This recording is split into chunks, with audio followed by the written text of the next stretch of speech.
A very good morning to all of you. So, dear students, today we will start up with the bases. What are bases? Bases are those chemical substances which have a bitter taste and are soapy to touch. They change the color of red litmus to the blue. For example, examples of some of the bases are caustic soda, lime, and washing soda.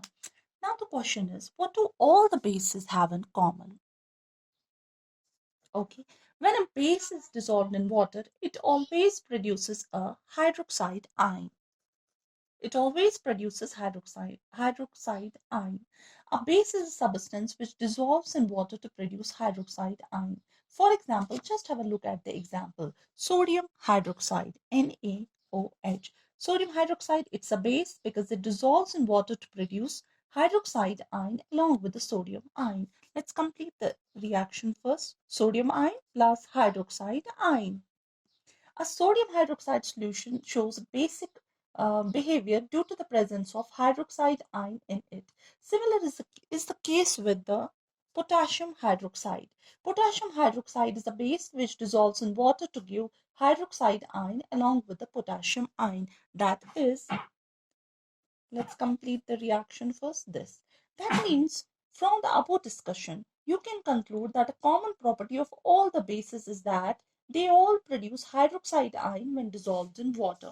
That means all of them produces hydroxide ion when they are dissolved in water. Now we will move on to the types of bases. There are two types of bases, that is strong base and weak base. What is a first of all we will study what's a strong base. A base which completely ionizes in water and thus produces a large amount of hydroxide ion is called a strong base. For example, sodium hydroxide, you can take this example, or you can take another example, that is potassium hydroxide. What is a weak base then? A base which is partially ionized in water and thus produces a small amount of hydroxide ion. This is called as a weak base. For example, you can take the example of calcium hydroxide. Okay, another example I'll give you, ammonium hydroxide, NH4OH. Now, what are the most important properties of bases? First of all, you have studied that bases have a bitter taste. They feel soapy to touch. For example, if we rub a drop of sodium hydroxide solution between the tips of our fingers, they will soon begin to feel slippery, soapy, if we have applied, as if we have applied soap in them. And most importantly, bases turn red litmus paper to blue. Now, the most important thing is bases react with metals to form hydrogen gas. For example, when a base reacts with a metal, then a metal salt and a hydrogen gas are formed. For example, take the example of sodium hydroxide, NaOH, in aqueous form. It reacts with a zinc, and in return, what do we get? We get sodium zinc sate plus hydrogen. Let's complete the reaction first. Plus hydrogen.